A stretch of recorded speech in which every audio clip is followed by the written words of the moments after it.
kampanye negatif dan kampanye hitam. Kampanye negatif dalam konsep demokrasi itu sah-sah saja karena berdasarkan pada data, fakta, kemudian untuk dijadikan bahan pertimbangan bagi pemilih agar dapat memberikan pertimbangan rasionalnya untuk melihat rekam jejak dan ciri-ciri calon. Nah sekarang kampanye hitam. Kampanye hitam itu berdasarkan pada fitnah, berita bohong dan sebagainya, atau juga hal-hal yang dianggap dapat merusak ya keberagaman, kedamaian dan persatuan yang ada di kalangan masyarakat. Kalau kita mau berkampanye menyampaikan sesuatu didasarkan pada fakta itu dulu.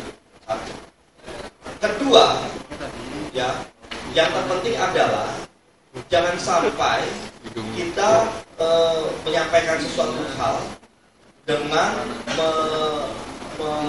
memperluncing perbedaan latar belakang seseorang, keturunankah, suku, etnis dan seterusnya, yang membuat orang akan memilih. Saya tidak memilih dia karena dia berbeda dengan saya. Tapi harusnya kalau pilihan yang rasional adalah saya tidak memilih dia karena dia tidak mampu, karena programnya tidak jelas, atau karena rekam jejaknya bermasalah. Seperti itu harusnya. Jadi pilihannya adalah pilihan rasional. Nah yang berikutnya adalah video mandani seni atau bukan ekspresi seni atau apa? Mungkin Romo nanti boleh menambahkan juga ya. Silakan. Jadi begini, kalau saya sudah lihat videonya sekitar berulang kali. Videonya ini kan kalau kita lihat kata-katanya, lagunya, itu arahnya untuk kampanye, memberikan dukungan, mengajak orang untuk mendukung orang yang dibawakan di dalam video tersebut. Nah, masalahnya adalah ketika ada penggunaan simbol-simbol tertentu dalam hal ini, simbol nazi, kita seolah-olah akan melihat bahwa kalau memilih orang ini, maka dengan simbol yang seperti ini, kita bisa saja persepsinya akhirnya menyamakan antara simbol yang disampaikan dalam video dengan orangnya. Ya, tentu sebenarnya akhirnya yang rugi adalah orang yang dikampanyekan dengan cara-cara seperti ini. Nah, oleh karena itulah maka supaya kita memutus jangan sampai kemudian persepsinya salah atau akhirnya kita memberikan dukungan, di sisi lain kita paham bahwa simbol-simbol nazi itu punya latar belakang sejarah yang sangat kelam dan akhirnya kita turut juga mendukung sejarah kelam tersebut.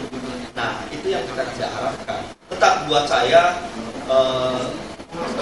kecaman kita terhadap satu peristiwa pelanggaran HAM yang serius sebagaimana yang juga dilakukan oleh redaksi itu juga harus kita tanamkan di dalam persepsi kita mengenai sejarah di dunia ini. Jadi yang pesan begitu.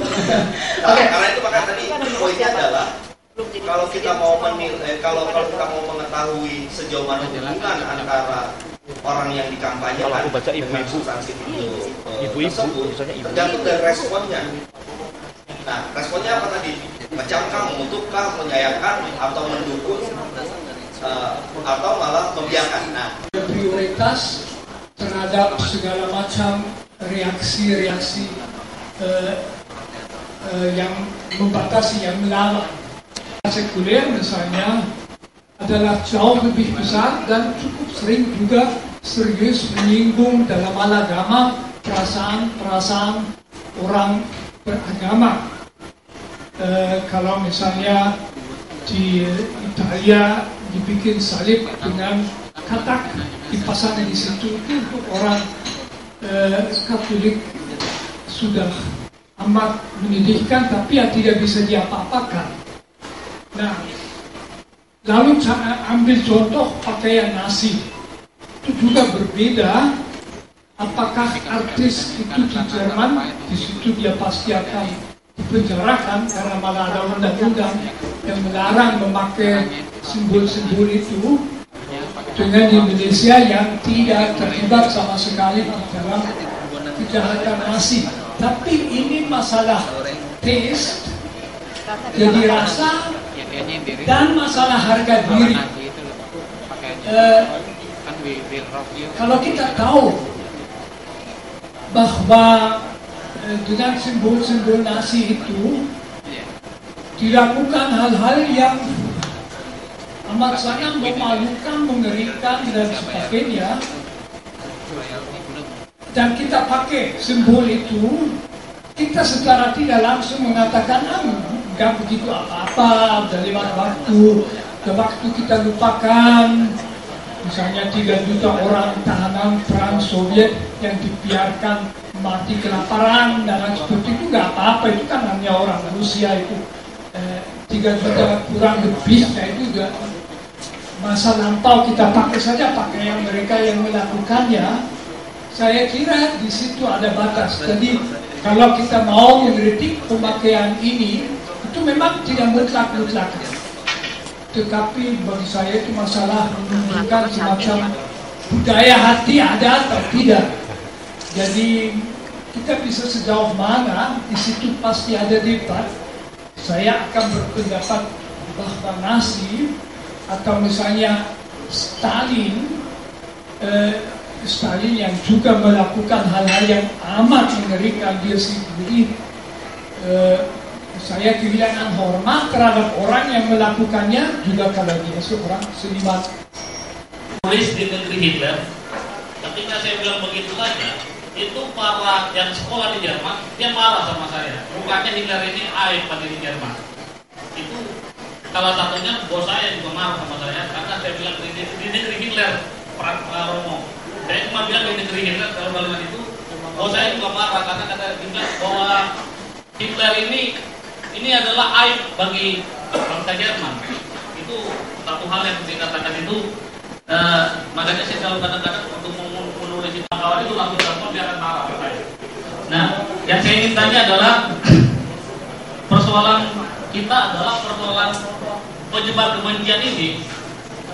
Masalah tabu itu rakyat sebenarnya, kalau istana seharusnya harus marah, dia harus menendang Setiayati, harus keluar dari istana. Karena apa? Dia ada di istana dan dia menyebarkan tabloid obor. Nah, saya tanya adalah ini, tapi justru habis dia pergi kemana-mana ke berbagai daerah itu bicara seperti itu. Padahal kan ada teori militer untuk menyerang. Kalau kita tahu lawan kita punya kelebihan dan kita punya kekurangan, itu dilakukan untuk bagaimana menyerang itu supaya mengalihkan isu perapian. Pak Luka Yoga tidak ada karena dari segi keseimbangan menjadi kurang. Kedua, saya mau bertanya ke tim DPJK. Ada 6 item pelaporan yang sudah dilaporkan tim Jokowi JK, cenderung lebih menunggu, tidak ada offensifnya, nggak ada. Ketiga, berarti kampanye terburuk yang pernah ada.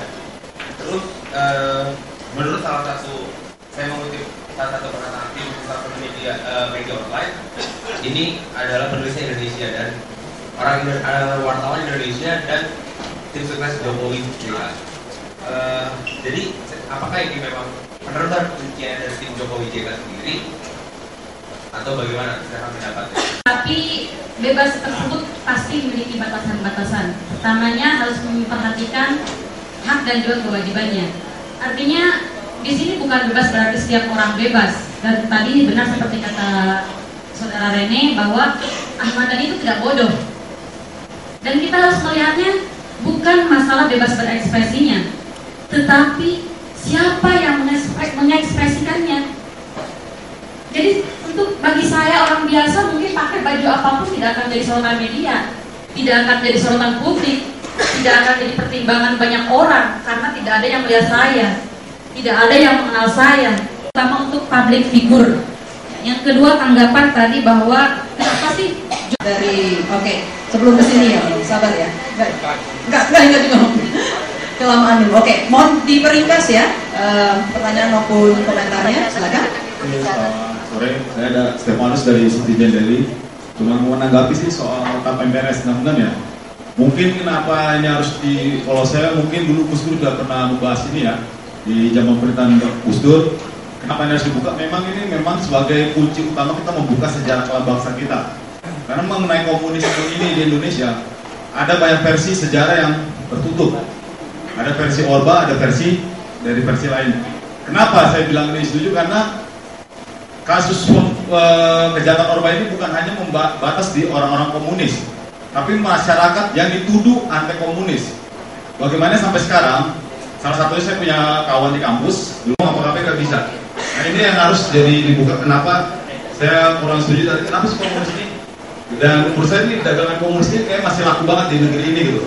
Dan kita amnesia. Emang segitu buruknya kak komunis dulu itu PKI di Indonesia? Apa kita lupa bahwa bangsa PKI juga punya andil besar dalam kemerdekaan bangsa ini? Ada beberapa kelompok masyarakat gitu, organisasi juga waktu itu menolak fasisme. Nah tapi ternyata kekhawatiran teman-teman yang menolak fasisme ini terbukti dengan adanya katakanlah video Ahmad Dhani yang mengungkap kembali simbol-simbol Hitler. Nah di sisi lain dari pihak Prabowo juga melihat bahwa Jokowi juga akan menghidupkan kembali yang namanya komunisme. Yang lucunya lagi, ironi menurut saya karena kemudian buktinya itu diperlihatkan. Misalnya salah satu contoh aja, misalnya foto teman saya yang lagi jalan-jalan di Belanda bareng pacarnya lagi senang-senang dan nggak punya tendensi apa-apa, cuma ada jalan ini nih, terus pegang-pegang, sekarang jadi nyebar kemana-mana dibilang sambil dibuletin kepalanya, oh ini nih kan orang tim sesnya Jokowi, ini buktinya mau memunculkan kembali paham komunisme. Terus forum ini juga, tapi tempatnya berbeda, dibilang juga akan menghapuskan undang-undang itu ya, TAP itu. Padahal yang kami kemudian kembali membuka rekaman itu ya, itu nggak ada Mbak Musda itu mengatakan itu. Kecuali memang soal KTP, tapi itu pun KTP bukan berdasarkan pada presentasi beliau, tapi berdasarkan jawaban atas pertanyaan dia. Dan itu ada kontennya juga. Saya ingin mengatakan begini, bahwa sepertinya stigma paham baik komunis atau fasisme, komunisme atau fasisme ini saya nggak tahu. Mungkin pertanyaannya buat Romo ya, Romo. Bangsa Indonesia, mengapa? Karena kampanye gelap pada dasarnya berdasarkan menimbulkan kebencian. Kalau Indonesia yang majemuk itu mulai saling membenci, masa depan kita kemana? Dan ceria. Untuk bisa menciptakan itu tentu ada syaratnya. Syaratnya adalah jangan kita pergunakan fitnah, jangan kita sebarkan berita bohong, jangan kita spin isu, jangan kita sebarkan kebencian atas dasar suku, agama, ras dan antar golongan. Nah, kalau kemudian kita berhasil tidak mempergunakan itu, tentu kita bisa menciptakan suasana yang lebih kondusif. Atau kalaupun itu terus berlangsung, kita sendirilah ya. Sekarang himbauannya pada kita sendirilah yang bisa juga mencegahnya.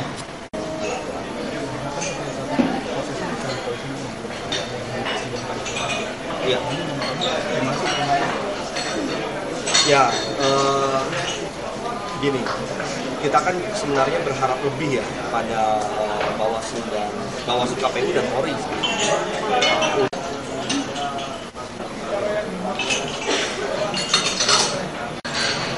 Bijaksana kalau ditarik ya, itu urusan dia sendiri, tapi menurut saya sangat merugikan.